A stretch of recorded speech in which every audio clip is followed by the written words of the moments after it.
Welcome back into Exit 99 Sports. As always, my name is Caleb Deloach, and today I'm joined by a very special guest, Mr.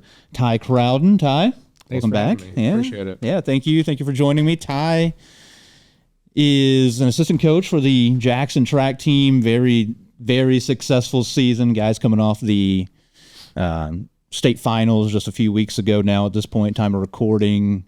Jackson had a lot of success, man. It was just it was a great year for you guys out there on the track. We had a lot of fun.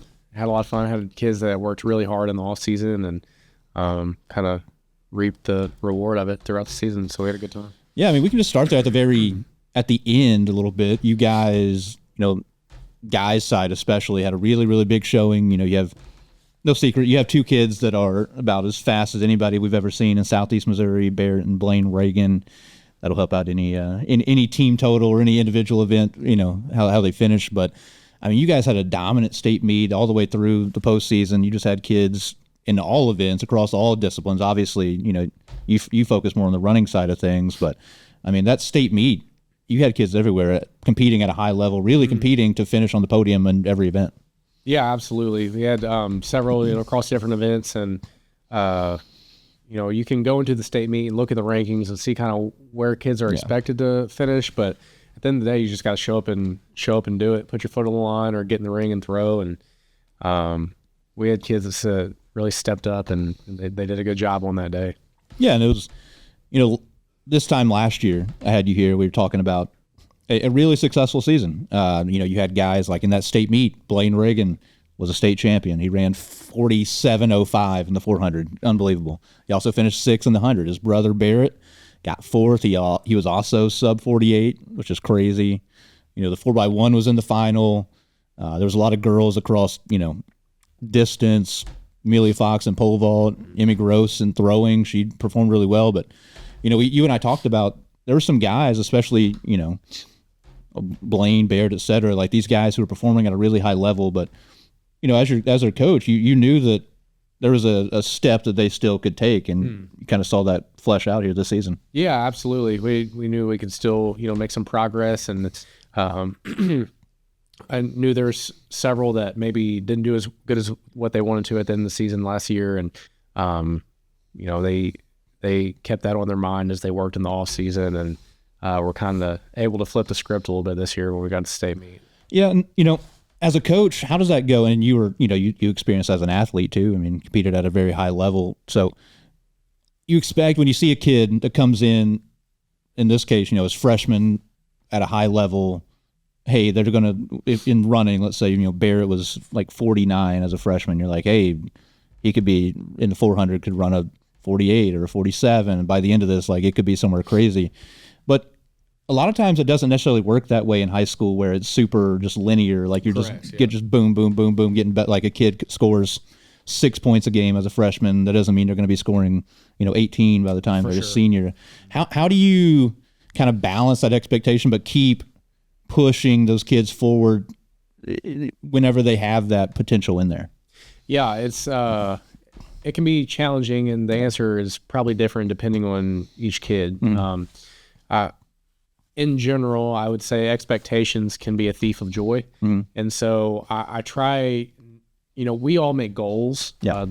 Before every season, kids make their goals, what they want to do in each event, how they want to grow in track and outside of track, areas of their life they want to grow in, relay goals, goals with school, anything like that. So we have goals, but when we start to set expectations of what I think they can be, then that puts a lot of pressure on them. And I just like them to run loose and run fast and see what happens. I have an idea in the back of my head that a lot of times I almost never share with them of where we can be at certain points in the season and things like that. But we really just try to focus on day by day, just keep doing what we know we need to be doing, and the results will work out. Right. And you have guys that are going to work hard. I've noticed that more than anything. Like this group you have, a lot of the results obviously kind of bear it out, but these guys across all sports, I've seen just like huge leaps they've made, whether it is the Reagans, you had guys like Gage Parker in hurdles, a guy like Memphis Maddox, these kids that every time I see them if it's football, if it's basketball, if it's track and field.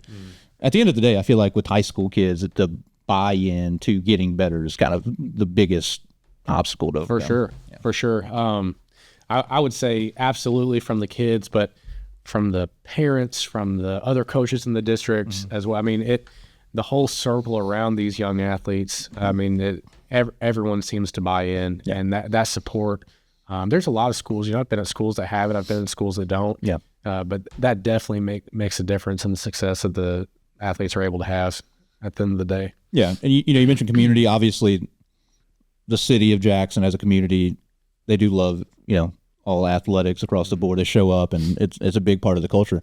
But how important is it within the school itself for coaches to be communicating with each other? That have kids that do multiple sports. You've got keep mentioning like Blaine Reagan plays football in the fall. He immediately jumps into basketball. Then he's immediately over here with you. And then same thing with Maddox and Parker and all these kids that they're playing multiple sports throughout the year.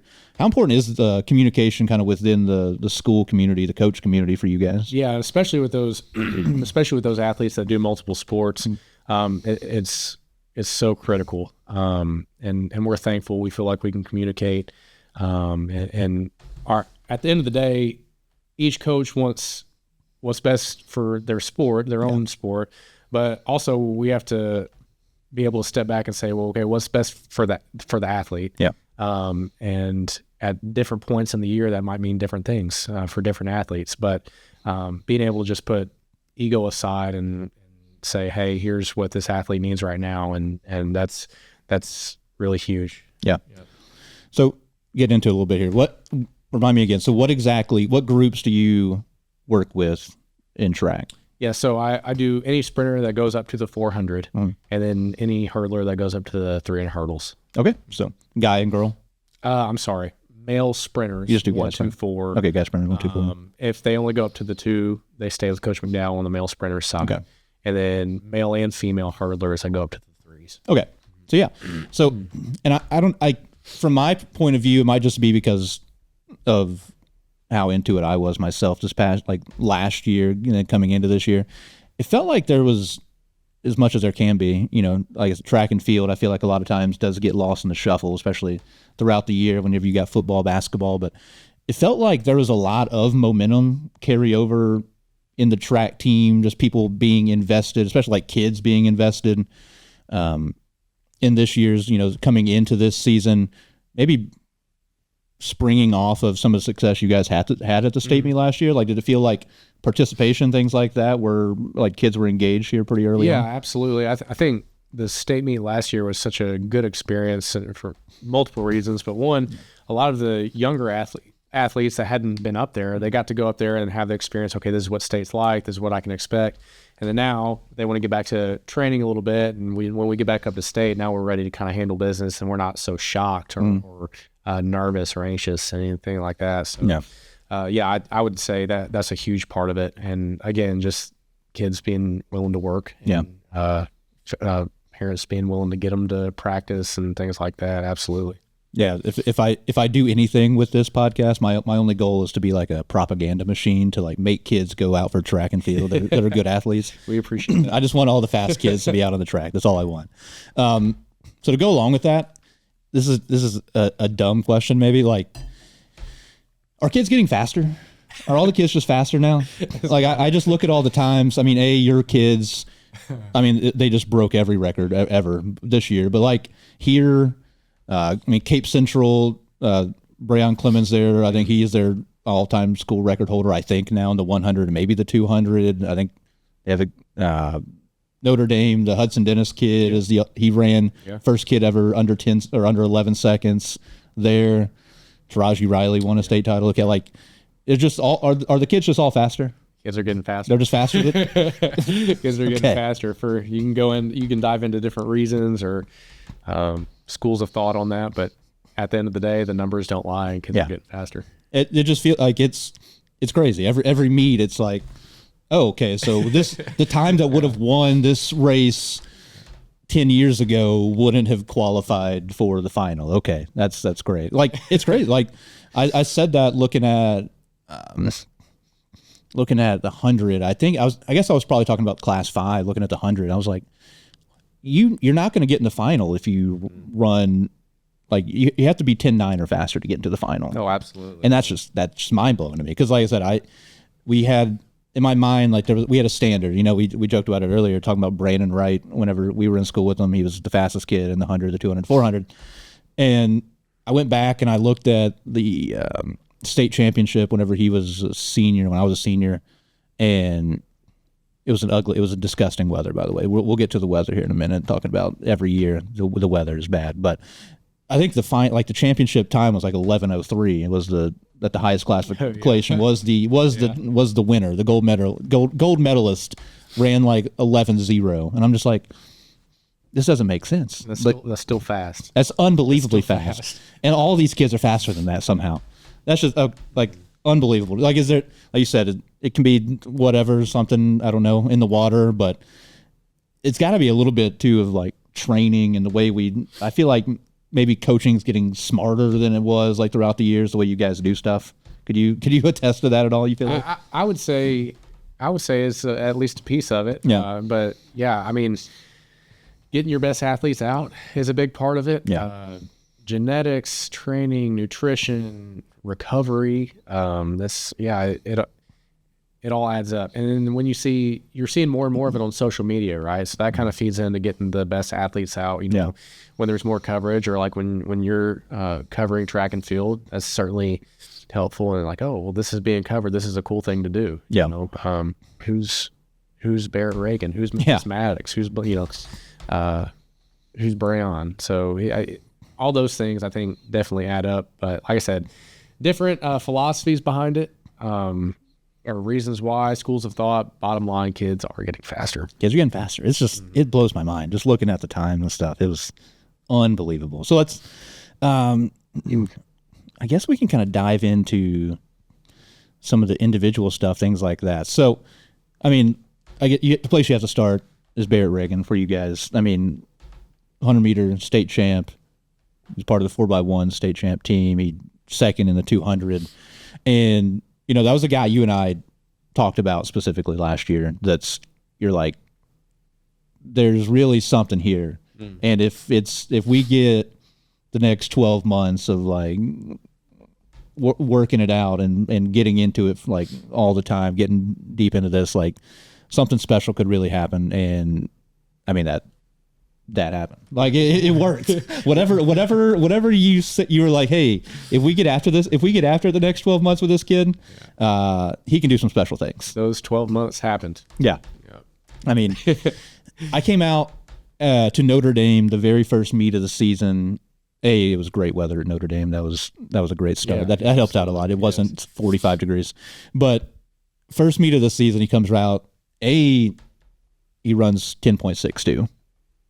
Significantly faster than anything he did last year in the 100. And then he got in the blocks, and I'm just like, that's not Barrett Reagan. It looked a little different. I'm like, this kid doesn't look like the same kid. Yeah. Like, I mean, it was a literal like transformation in a year. It was crazy. Like, so, I mean, was it just like getting it kind of into him, like, hey, you can do something special here? Yeah, and I don't think I had to try very hard to get him to believe that. I think he believed it. It was just kind of directing the effort and doing the right things and just making it happen. Yeah. Yeah. I was blown away that first meet. He comes out, A, like I say, he looked like a different kid. Then B, he runs 10.62, and I mean, A, that was what, second fastest I think in school history at that point. Like, yeah. So what? He had run, or Blaine, he run right around where Blaine was at last year, like 10.6. Yeah, I think the Notre Dame would have probably been second. Yeah. So I mean, immediately he jumps in. He's right there at the very top of the, he's near the top of the state rankings. He's near the top of the school record, and like at that point, I was like, is he gonna can he get faster from there? Like I was like, I mean, wow, this is an incredible start. Like, does it get better than this? Yeah. And I wrote down the times. This is just every meet he ran. He ran 10.62 at Notre Dame, 10.61 at Jackson, 10.44 at Parkway Central, 10.37 by the SEMO Conference, and then 10.30 at the in the state championship meet to break the overall state record. I mean, kids don't just get faster every single race like this. This is incredible trajectory. Yeah, it was a lot of fun. It was fun watching, and we were just glad to see. There's a lot of. I mean, the numbers kind of show there's a lot of work that went in, and again, just blessed to see the fruits of it for sure. So in that state final, he was sitting first in the rankings. He had the fastest time in the state, right, at that point? Depends how you look at it. Actually, how they seed everybody going into state is based on sectional times. Yeah. So with that being said, he was actually seated, I believe, 7th, and Blaine was 10th. Yeah. Wind, different factors and things like that. But at the time, yes, you're right. He did the 10.37 was the fastest in the state. Yeah. So I mean, you knew what to expect, but then to go out and, I mean, he won the final. I mean, I think it was 10.5, 10.5 low was behind him. I mean, he won the race. He was ahead, like by the 50-meter mark, it was over. It was about a quarter second behind. Yeah, it was about as dominant as you'll ever see in a state championship setting at that high of a level. And then, we talked about the 100. I mean, he came out and he did the exact same thing in the 200. I mean, he ran only a few 200s all year. He ran all of them to get, through the state to the state final, but 21.36 at Festus. That was another situation where I'm like, all right, well, I've never seen a kid do this. Like, is he going to get faster? That was out of lane 1 too, by the way. Out of lane 1? Gosh. And then SEMO Conference, he runs 21 flat. That was once again, I'm like, that's the craziest thing I've ever seen in my life. That was a good one. Nobody's going to get faster. Nobody can be faster than that. I'll never see a Jackson kid run. There's no way. Well, I'll never see a Jackson kid run under 21 seconds. And then by the time he gets to the state final, for the people at home, he got second place, and he ran 20.74, which just blows away anything anybody's ever done here or almost anywhere. I mean, that also, talk about a state final. All top three kids were all under 21 seconds. I mean, they all broke the state record. They all broke the previous state record. Yeah. That's what I'm talking about. The kids are getting faster. That was a fun one for sure. That's an incredible final. Yeah, we knew that was gonna be a hot race. So do you have this is his best race in your mind? Like, is there a best, does he have a race that you think is better than any of the other ones? At this point now you can say it because, he's graduating now. Not like this year, but does he have 100, 200, 400? If you had to devote his life to one of those three, is there one you pick over the rest? I don't know. You know? I would say his I'll say this. The strongest part of his 100 right now is his transition. And what that means is, when we get block clearance, we come out of the blocks and then we slowly work up. He doesn't rush up. He really works through his transition. He's patient through it. And we got better with his top end speed for sure. But that transition is really kind of when you go back and watch that state race in the 100, it's when they get out of the blocks and then he starts to pull away through that, that 10 to 40 meter range through there. That's the transition phase I talk about. And that's really solid for him. So I think he'd go whatever direction he wants to. I'll say that. Yeah. But I would say 60 meters in college through the 200. He's got a shot to do very well in those. Yeah. I mean, it just an unbelievable season. I mean, then you can't take away, the 400, he finished 47.83 PR there.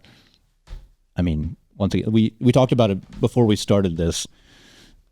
Looking at the Jackson records, there's 4 kids that have or 4 kids on here, 5 kids, I think was Weiger, you mentioned, that have run sub 50 that we have recorded at least. And Baird and Blaine just do it every time. They just walk on the track, and it's like the worst they can do is run a 49. That's not a question. It's just like, wow, that's fast. So then what went into not running the 400 after in sections? We had a discussion of just where and this is with everyone across the board. So we just where everyone's priorities were, and Barrett made clear his focus was the 100 and 200. He believed he could do really well in those, and he certainly did. He was right. And just like Blaine said, his focus was, his priority was still the 400. So we definitely want to hear from the athletes. It's not really a situation where it's just, I say you're going to do this, so that's what you're going to do, because that's not fun for anybody. Right.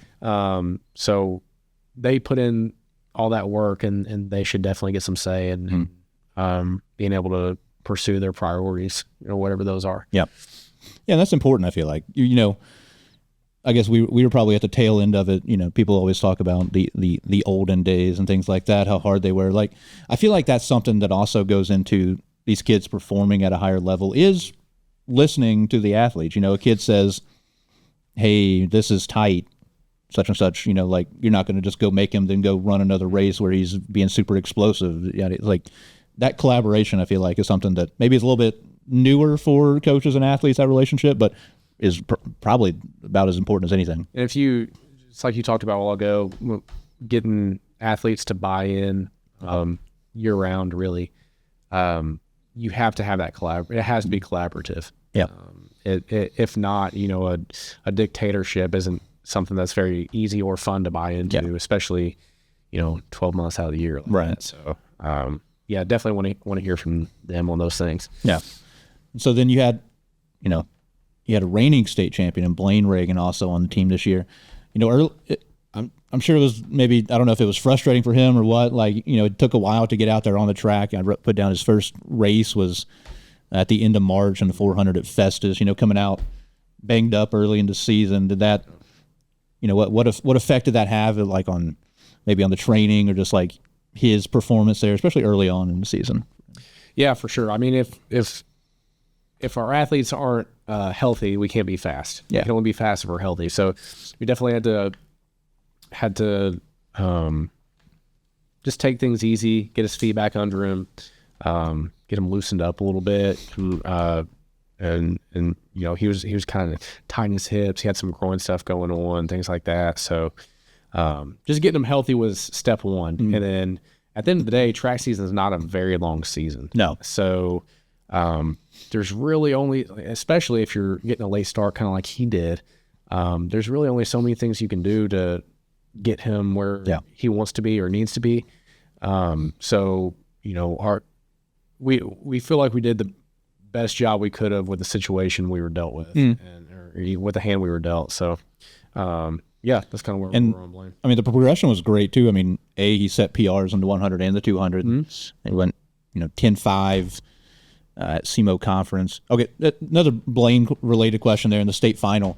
Do you think, this is just purely like a hypothetical, do you think if he was in the same race with Barrett, he would have run a hair faster than 100? 100 you're talking about. It's really tough to be in that slower heat. Yeah. We expected him to do well in that heat. Yeah. Because he knows, like, he's probably the fastest kid in that out in those lanes, and then he's going to have to run his own race to get up there. But still, like, I think there is a little bit like mental side of it where, like, if you have somebody to chase, it makes you run for faster. Sure. And those of you who don't know, typically, and at the state meet, you get prelims day one and then finals day two. Due to weather, we had to cut out all prelims basically day one, and we came back and everything was just ran as a timed final day two. And again, those entries were based on sectional performances. And so Blaine ended up drawing the slower of the two heats. And he kind of had to just go chase the clock. He didn't really have anybody pushing him.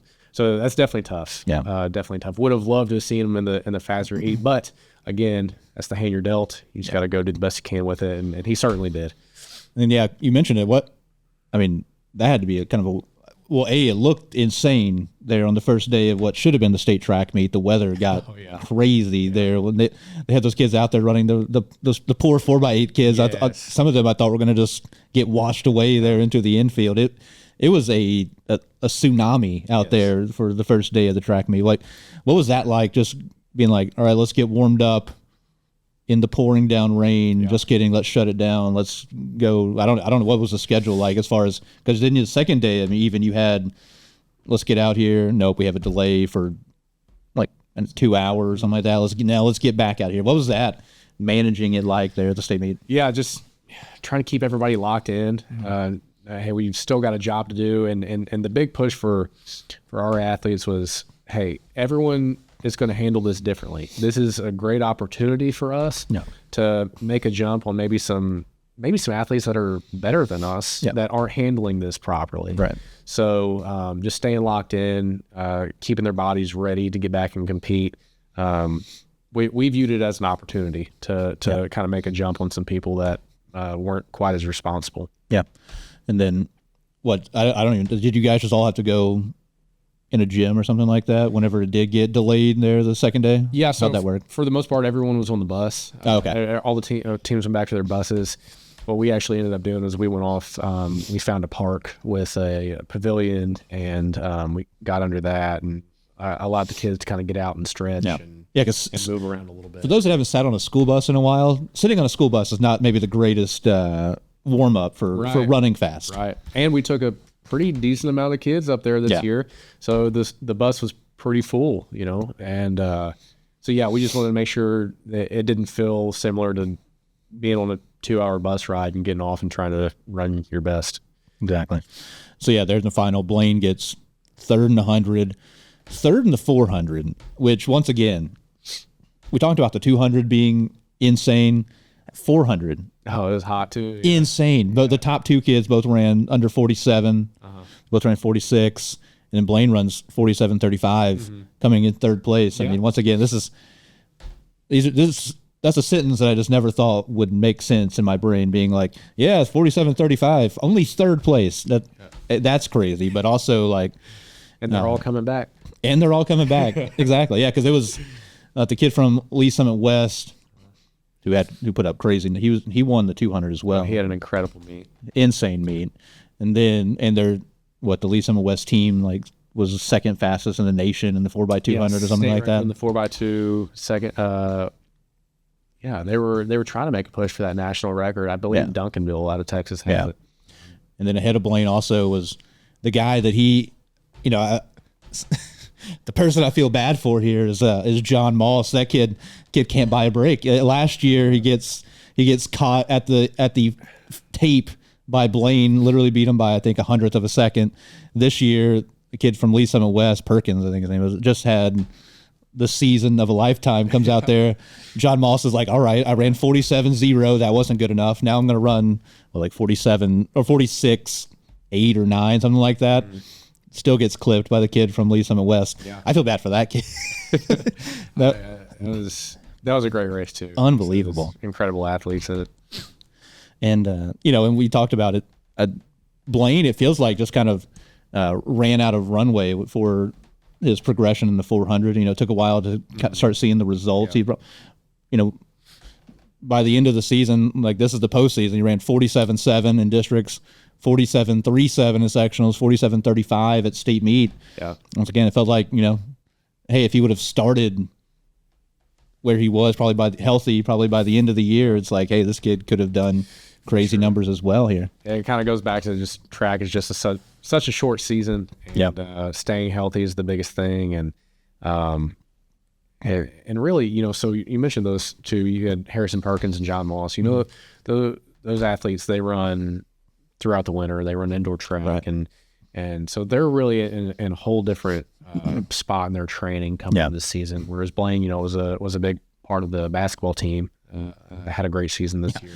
Blaine Reagan's literally Blaine Reagan's out here guarding everybody's best player in all of Eastern Missouri, night in and night out, being 5 foot. We'll say 10. We'll give him 5'10" out here guarding 6'4" kids every single night, just trying to shut people down. Meanwhile, like you said, these kids are training for 12 months out of the year. And then you had another gold medal, 4x100. Oh, that was a fun race. I mean such a fun race. That sentence, once again, is just something I never thought I would say, is Jackson wins the 4x100 at the highest classification in the state in boys track and field. Not me. Literally never me. I never would have thought that. And this is similar to what we were talking about time progression wise. Let's look at this dip throughout the season. You start 42.30 at Jackson, 42:01 by SEMO Conference, and I think at this point you'd broken the school record. These were like all school record, like something like I think SEMO Conference broke the record. I believe that's right. SEMO Conference of 42:01 broke the school record, and then every round of the postseason you're just getting faster. 41:76, 41:46, and finally 41:18 at the state meet. That's our fastest time now, and I mean, a perfect race in the 4x1. I mean, talk about what relays are their own thing. I mean, because you see every year you can put together a super team. You see it every 4 years in the Olympics.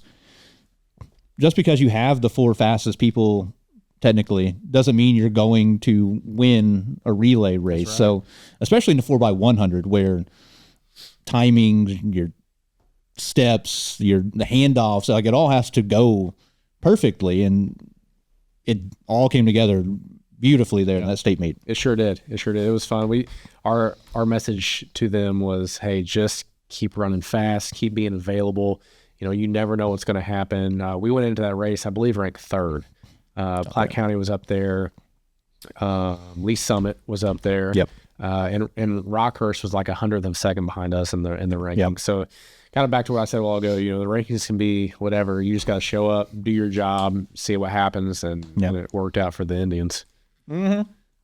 Yeah, blazing fast time. So how much time, I mean, I know, I've been a part of track practice and things like that. How much time did you guys, obviously I'm sure once you got to the postseason it was a little bit different, but how much time do you devote to just working on the mechanics there and relays, things like that? Yeah, I mean, a big piece of the times coming down is just the taper for each individual athlete, making sure they're as fresh as possible. Yeah. So that's definitely, you talked about 2 of the athletes, Barrett and Blaine, how their times were dropping. So obviously if their individual times are dropping, then the team times are going to drop in the relay also. But we certainly do. Coach McDowell does a great job with handoffs, video analysis and things like that, trying to stretch some people to pinch other people, and just be as efficient as possible and getting what we need to get done for the handoffs for sure.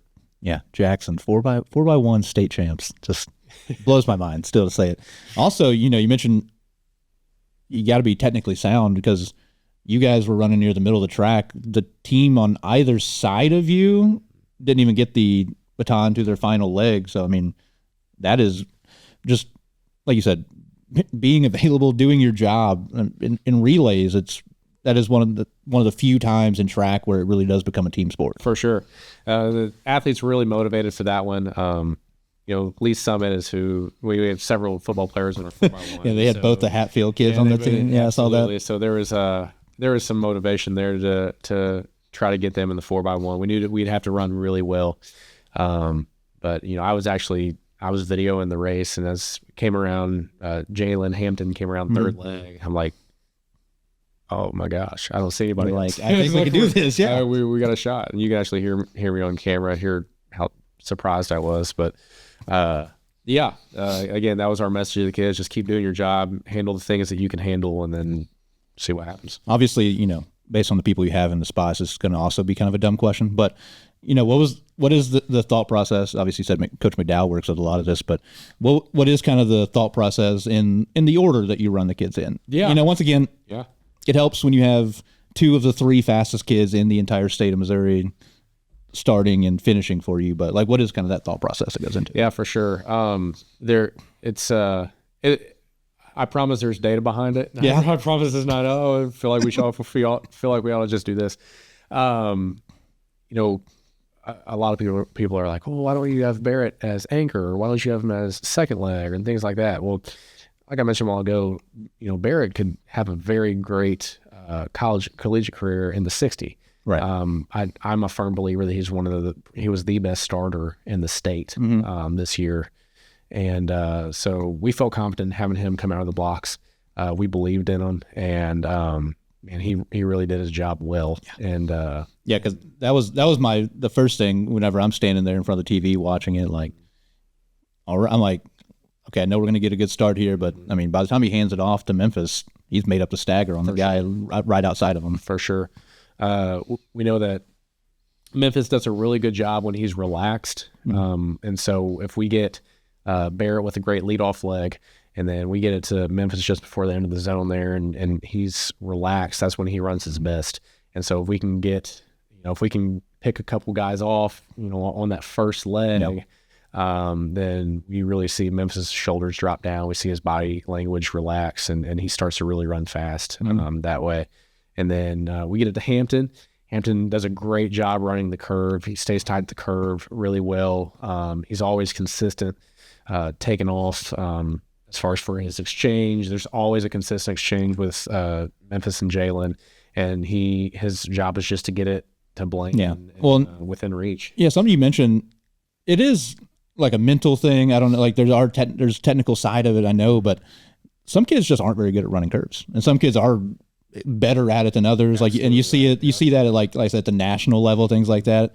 You'll see a guy or a girl. It's like, why are they in this race? Like they're not the third fastest, second fastest, fourth. Like sure. they're up there, but they're probably the 10th, 15th fastest person we have. It's just like there is a technical aspect of like running a curve that just like some kids just aren't as good at as others. And then some of it is, how they run, mechanics, how they're built, if they're long or short or, things like that. So that's kind of our thought process there.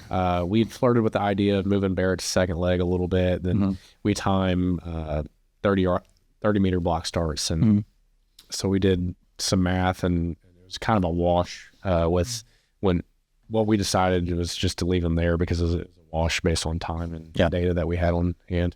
Yes. Man, unbelievable. I was just yelling at my television, jumping up and down, just like, I'm like, all right. I was like, boom, Bear made up the stack. All right, good. I was like, great. I'm like, okay, great handoff. Good. I'm like, good, Memphis. Good. Okay, good handoff again. Okay, Jalen. I'm like, oh, that kid fell down. Oh, that kid fell down. I'm like, like you said, I was like, I think we're in first place. I'm like, Blaine has it. I'm like, oh, Blaine's not losing this lead. Okay. I'm like, bring it home, Blaine. I was just standing there like, yeah, all right, we did it. This is unbelievable. Yeah, that was 4x1 champs. It's just and even on the anchor leg of that, Blaine definitely had his work cut out for him. The Gormley kid from Lee Summit was anchoring that, who had a phenomenal season last year in the 100. So they had a kid that could move pretty well, and it definitely wasn't over when he got it, but he ran great. With the anchor leg. And you talk about Blaine, going back to him a minute here, like having to, I'll never understand what winning in a state championship will ever feel like. But B, like the mental side of, he runs that race. He'd already run the 100. He runs the 4x1. He win, and then it's like, all right, dude, you've got like 20 minutes to go warm up, to get ready to go run the fastest 400 of your life to be in the top 3. That's right. So it was definitely a challenge for him. It was especially unique because they were on a rolling schedule, and they ended up making the call. They said they were, instead of 3 calls before each event, they said they were either going to do 1 or 2, I forget. But basically it was a condensed. And so basically they were saying, once we make the call, you need to get to the check-in event. Well, they had made the call, but Blaine was still waiting with the team to get up on the podium and whatnot. So I actually had to holler down that he had to go check in, and he was, I think, disappointed. He checked in and was able to end up getting back on the podium with the team, but then straight from the podium, he had to get off and run to the starting line for the. It was. He's like, oh, here's somebody hold my medal while I go run this race real quick. Yeah. I mean, just a super successful day. We mentioned some kids. Ryan Larry hits the podium at high jump and long jump. I mean, sticking there on the boys' side. Gavin Shin, Bryson Wessel both had big days. Throwing. Our 4x18 was part of the monsoon that first day as well. That was incredible to watch. The girls' side, really, really good on the field side of things. I mean, you have a girl like Kat Ellison who is just incredible. You can throw anything. Apparently, you can just throw anything. I mean, like that. I mean, that was another thing. Like seeing the production she did. I know once again this is somebody you don't work with day in and day out ever, but I mean, having a girl that just goes out there, especially in local meets and meets like throughout the regular season, I mean, she's finishing top 2, top 3 every single time in discus, shot put, and javelin. People that aren't as familiar is like, yeah, it's you're throwing things. Those are all just insanely different things. Like, yeah, you're throwing something, but none of it's the same mechanics or anything. Like, absolutely, yeah. Somebody like that, and those are things you've got to partake in, doing some multi-event stuff too, right? Like, I mean, what, how impressive is it to have a kid that's so good at 3 different disciplines like that? To compete at that level in 3 different throwing events like that, and like you said, they are so different. It really shows, an incredible amount of athleticism to be able to go from event to event and compete at that level. But also, I mean, a lot of focus, a lot of attention to detail, a lot of body awareness, things like that. Because there's different cues and things for each event, and to be able to execute those cues back to back to back, it's very impressive she's able to do that. Yeah, and we talked just from maybe the outsider perspective of it. It may be hard to grasp even like how hard, like much work that was that she did. Like, because everybody's run at some some speed. Everybody's run at some point in their life, and you know how tired you are after running. Everybody understands that, but people don't understand like going out here taking. I think they did 4 throws with the kind of abbreviated schedule they did on the second day. Yeah, so some events had already started prelims, so they finished out the prelim schedule, but the ones that hadn't started, they just went 4 throws. But yeah, I mean, going out here, you have to, I mean, you talked about it with the races. I mean, she's got to make the time with the kind of condensed schedule. She's throwing 3 different things. Like, she's got 4 throws on these 3 different things. And to come out and compete at a high level in all 3 of them, it's just like, that's next level. Yeah, and you'd have to double check with Coach Sievers on that one. That's our throws coach. But I believe she had to warm up maybe 3 or 4 times. Yeah. Just doing with the delays. So she'd warm up and then have to shut it down, warm up, shut it down. So just to be able to stay locked in shows an incredible amount of, competitiveness in her and she's drive, going to be competing in college next year, right? Louisville, I believe, Yeah, that's big time. Very, very big time. And a couple others I mentioned. Pole vault, Lily Morningstar and Amelia Fox. They both podium there in pole vault. And long jump, Brooklyn Williams. She finishes in 5th place there in long jump. I mean, also shout out to Lily Morningstar. That was, I think it was a PR. Like, she made huge jumps, like going from just like throughout the postseason. It started out where it was like, I don't know what her prospects of was even being at the state meet to like, it's just like, boom, she PR'd in this meet, boom, she PR'd in this meet, and it's just like higher and higher every meet. That was very impressive to see. I'll speak a little bit on Lily Morningstar just for a second. I was just talking about Kat Ellison and her just competitive drive and ability to stay locked in and overcome adversity. Lily Morningstar actually, they had to shut down pole vault day 1. Right. She had 2 misses and only had 1 attempt left when they shut it down. Oh, wow. So Lily went back to the hotel and went to bed that night knowing she had 1 attempt to get over that bar. Yeah. And, I mean, that's very easy to overthink and freak out about. She stayed locked in. She said, hey, I've got an opportunity, made the most of it, and cleared it and kept vaulting. So I mean, went the next day. It was very, very impressive. Yeah, like you said, going to bed being like, if I miss this, it's the difference between being 14th place and continuing on being on the podium here. That's great. I didn't realize that. I didn't pay attention to that whenever she stopped there. And that's she's also an athlete that she didn't come out at the beginning of the season. Oh, really? Decided, hey, I think I'll do this. Yeah. I think I'll do it my senior year. Yeah, you're all right at it. And ended up making podiums. So that was cool. Yeah, exactly. Go out for track and field. Go out for track. If you're good at anything, if you're a little athletic, go out. Never know. You can be good at anything. You might be good at throwing things. Who knows? Well, you never know. Never know until you try it. But yeah, I mean, just an unbelievable team this year. Guys that I want to hit on that, you coach as well.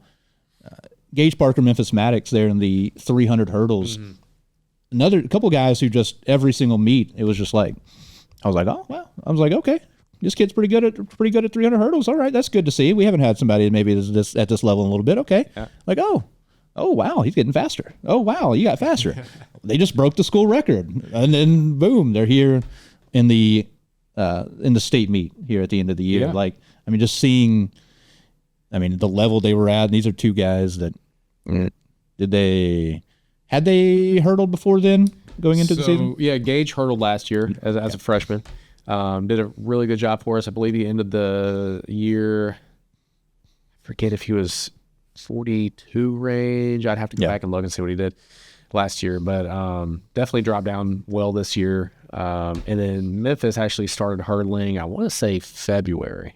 Nice. So nice. Yeah, it was kind of a situation we knew that we needed to fill a spot there, and called a couple guys in to look at the computer. And what we noticed was that in our sectional, 7 of the 8 that competed in our sectional last year were seniors. Okay. And then the one that was not a senior is Patrick Slack, who actually moved down to Class 4. That's right. So we knew that, there was some that takes the state champion off the board. Yeah, we knew there was. You just knew what was going to happen. Yeah. This kid doesn't fall down, he's going to win a state title. Right. So, and Memphis looked at it, and I was expecting maybe some hesitancy of, let me think about it. He's like, no, let's do it. Yeah. And I was like, you sure? He's like, yeah, let's do it. Let's go. And so it was like fish in water. We just let him loose and cleaned a couple things up, but I mean, he took to it quick, worked his butt off, and ended up on the podium. Yeah, I mean, like you said, going from never doing it in your life to 3 months later being on the podium. Yeah. Unbelievable. But I mean, that's another example of, I understand both sides of the wanting to run track, not wanting to run track side of things for some kids. That it's like, yeah, he's a really good football player. There's a 99% chance he's going to go out and be a starter on the football team next year. And it's like, you have that, you're good at that. You can just devote your time to that. And then whenever the weather's nice, you could not be outside running your butt off every single day, running, repeat 300s or whatever the heck whatever you psychopaths do, running 300 hurdles. You could not be doing that. You could be whatever. You could go on your spring break, blah, blah, blah. I understand that side of it, but it's like, you're a kid that has this, high level of athleticism, like a Memphis Maddox. I call the football games, he had like 4 kickoff return for touchdowns. It's like, yeah, this kid's a monster. Like he can contribute somewhere that involves running fast, I'm sure. So just seeing that, like, hey, like you said, like, yeah, let's try this out. Let's get out here. Like, I want to commit myself to doing this. And then, being the school record holder by the end of the year is kind of just incredible. Yeah, I think we probably got to double check the school record. I think what we have now is like 39-0. Oh, yeah. Which is like I think it's from like translated down, 81 or translated up. Yeah, 1981. I would say steal a chance. Yeah, but that's what we have. But I'm sure on athletic, they're there's the highest ones on there. The 300. Just both incredible workers. It's almost to the point is you got to say, hey guys, we got to dial it back a little bit because we might be doing too much. But just complete buy-in. I always stress to them, I was like, look, here's the deal. I'm not going to have you do any more than what's necessary to be as good as you can be. Yeah. And so once they hear that, I think it's kind of like, okay, well, as long as I know if I do this, then, but now what we do, I need it all out. Right. So I think that might help with buy-in, and they sure bought in, and like I said, great success. I'm excited to see, and they were both sophomores, man. So excited to see, the trajectory and where that ends up. Yeah. Because these are guys, I mean, Memphis is on the 4x1 team as well. So, I mean, his trajectory there, and I don't know what, the plan is there behind the scenes or things like that, but I mean, he has potential to do a lot of things. Gage, same way. I know Gage, you threw him in on a few like 4x4s this year as well. Yeah. He looked pretty good in. So, I mean, these are guys that you could scale them up or down to different races. I think could be pretty successful. Yeah, for sure. And also, so there were a lot of other kids that, you get the highlights. Obviously, Blaine and Barrett go out there and they win their top 3. Barrett wins the state title. The 4x1 team wins state titles. But there's a lot of other kids you guys had this year that had really good seasons that, I was really impressed by. Sticking with people, I mean, you work with, I really liked on the girls' side, Kendall Leland, Bella Ivy. I know Kendall was injured coming into the season, I believe, or she missed out on part of the season, or something. There's something there with her. No. She came in good. Just some. We had to kind of get into the flow of the season a little bit to kind of see her time start to drop. But she ended up. She'd stick. I think at the beginning of the season when the times weren't what she wanted them to be, she was very, very hopeful. She stayed. She continued to trust the process. And it'd be really easy to just kind of back out. I was like, I put in all this work, and now I'm not seeing the fruits of my labor. But kept working, and ended up with some great PRs at the end of the season. Yeah. And Bella Ivy the same way. I think she had ran when she was younger. Yeah. And then actually just saw her in the hallway, and she introduced herself, said she used to run. I was like, why aren't you running now? You're like, you should do that again. Yeah. And said she thought she could do okay at it. I was like, well, let's find out. And she also ended up putting in a good off season and came out and had a really impressive season. Yeah, really impressive season. Yeah, and once again, especially there are races, and the races that you specialize in, the hurdles, they are daunting in a way. There's a little bit of fear that's just built in there where, I'm having to run fast and jump over things at the same time. Like there is that inherent, kind of like mental danger you might have. Also, 300 hurdles, incredibly exhausting. Also, like everybody go run 300 meters as fast as you can, see how tired you are. And then take next time, go start over, run 10 steps, jump as high as you can, and do that until you get to, the finish line again. I mean, tough races to do. So, it does take a certain level of like real mental fortitude and like, hey, like I'm gonna stick with this to stay with hurdles. You gotta really, be mentally really get into it for sure. Especially after you go down a few times in front of a crowd. Really, you find out if you like it or love it. And so it can be tough. There's a lot more that can go wrong there than the standard 100, 200 race. Yeah. And then you guys have, both those girls are going to be back as well next year, I believe, right? So, So you guys have a good group that's going to be, potentially on the horizon next year. A couple other girls I mentioned earlier, Brooklyn Williams finished 5th in the state. I mean, she's somebody I wrote down she's on athletics. She's top 6 all the time in the 100, the 200. Her team on the 4x1. Mm-hmm. That team this year was number 1 on the 4x2 on there. And she's number 1 on the long jump all time on there by a foot. Yeah. Which I'm like, that doesn't sound like a big distance, just like if, your day-to-day life, a foot, is taking a step. But when it comes to jumping, if you're a foot better than everybody else, you're pretty dang special. Pretty decent amount. So just like having somebody like that, like I know you didn't work directly with her maybe as much, but somebody that you could describe is not as, it's not the most endearing term maybe. It's like a workhorse that's just like, you look on her page of events that she ran in her life, and it's like 50 pages long because it's like every meet. It's very like, versatile. Hey, go run the 100 and the 200 and the 4x1 and the 4x2 or long jump in there somewhere. Like she was out there going to compete in 4 races or 4 events. It felt like just about every time out. An incredible career for Brooklyn. Always willing to do whatever she was asked to do, and at a very high level. You mentioned she's on that 4x2 school record team, long jump school record. Yeah. And so, just willing to help out her wherever she was needed. Yeah. And, I would say that about all of our athletes, they're definitely willing to help out, plug in wherever.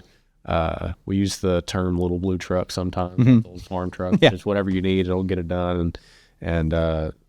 We definitely have a team full of those athletes who are willing to do that. Yeah. And then finally, Beckley Guess, another girl that we had talked about before, maybe didn't finish the season the way it wanted to go, but I mean, PR is one of the fastest kids in school history in the 1, the 2, and the 4 to graduate like that. All taking a big jump. She ran last year for you, right? I don't know if she got any races in last year or not. I don't remember off the top of my head. Off the top of my head, but she was injured for the majority of the season. But just a huge jump to go, from that to being 12.5 at there by the time you get to Parkway Central, 26.3, and being 4th all time in the 400 as well, running a minute flat there for the girls is really, really impressive stuff. Just being able to do, once again, somebody that's out there, you're running 2, 3, 4 races every single day. For sure. Yeah. Yeah. She started to get a little bit banged up towards the end of the season. They dialed her back a little bit, but still was able to compete on those really, really successful relays. Yeah. And the 4x2 went to state, made it to the state final there on that second day as well. So yeah, really, really good careers out of them. So one exercise that's maybe a bad thing to do here to look at is, so Barrett Reagan's going to your alma mater, SEMO's next season. So what is that transition like as a high school senior to then being the youngest person when you get to that D1 level? Yeah, it's hard. Yeah, as you go from kind of being the guy, to now you're just everyone's athletic, everyone's talented. So it's back to the grindstone. Nose to the grindstone, and just got to keep working. It's kind of like we talked about. On that delay when we were on the bus. It's like, everyone here at the state meet is good. But what little things can you do to give yourself the best opportunity, not to guarantee success, but just to create the healthy soil to where success can bloom. And so that's what it's going to be for Barrett. And I'm confident he's ready for the challenge. He loves a good challenge. He's very competitive. So I'm really excited to see him handle that. Yep. And then, okay, here's the bad part of the exercise I wanted to say, which is it's hard not to be tempted to pull up the OVC championship final from this year. I got you. And maybe look, maybe compare apples to apples here. Something tells me that Barrett could potentially be pretty successful if, like you said, all those factors stay together. You keep competing at a high level. You keep pushing yourself, keep getting better. It's hard not to look at the times here, Ty, and be like, this kid has a chance to step in here and be pretty dang special even from day one. Yeah. I'm very confident he has a chance to do that. Again, just handling the little things and seeing how things shake out. To be honest with you, I don't know the times off the top of my head what things are looking like, but would certainly. My guess would be it'd be very competitive. Yeah, with even what he did this year. Yeah, so it's exciting to see. And you mentioned you've got a lot of kids coming back. You have a lot of multi-sport athletes as well, especially a lot of these boys that are running for you. The Parker Maddox, Reagan, all these kids they're all multi-sport kids. Brock and Blaine are both 3-sport kids. So what is how important do you feel like it is? You're a guy who, you play multiple sports. What are the benefits for, high school kids that are multi-sport kids? There's benefits athletically, benefits socially, benefits, it's good to hear from different coaches, all those things. Just to be, especially when you're with a competitive group in each of those different sports, different individuals that can keep pushing you and driving you. It's big. It's big. Yeah. So let's see. I think that's about all I got to talk about. Got to cover here. I think I'm about out of questions. But I appreciate your time as always. Yeah.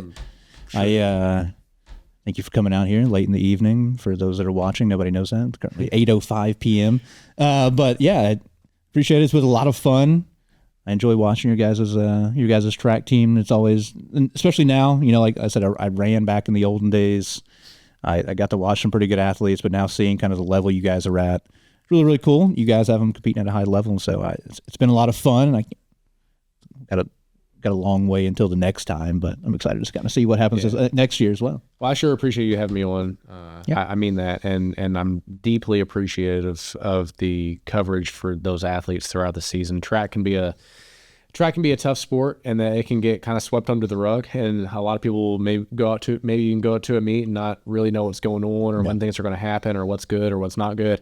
But we have some athletes that we're really proud of, athletes that work their tail off, and the coverage is absolutely appreciated. Yeah, that was my goal. When I set out doing this, it's there's a lot of kids and that that are playing a lot of sports, and some sports they don't get as many eyes as others, but especially whenever you have kids, on your track team over at Cape Central, Notre Dame, all these kids that I cover that are doing crazy stuff. Like just seeing, Incredible. We've got state champions, we've got a ton of kids in the state finals. We got, Notre Dame, they're girls, they were finished top 3. Cape's boys finished top 4. Your boys finished 3rd.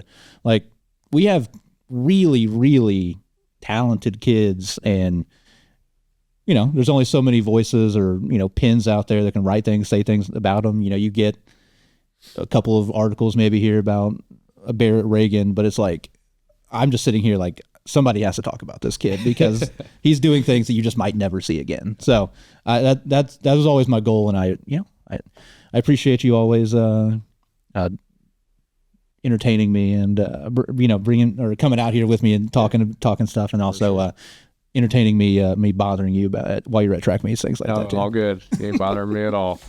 Yeah, so thank you, Ty. I guess we're going to close up there. We appreciate everybody watching, everybody listening. As always, find us anywhere you listen to podcasts. If you don't, subscribe, you can hit the notifications, get all those things there. YouTube, Facebook, we'll post a video, all that jazz as well. And Ty will be one of hopefully several interviews I'm doing throughout the summer, kind of keep things rolling here. We don't have sports to talk about as much, so I'm going to have Ty, a bunch of other coaches, maybe a couple athletes here and there as well to talk to, maybe some administrators. So stay with us here. We're not going to stop the coverage just because it's summertime. So thank you, sir, and appreciate it. That was good. Thanks for having me. Yes, sir, and thank you guys for watching. Thank you for listening. We'll see you in the next one. Take it easy.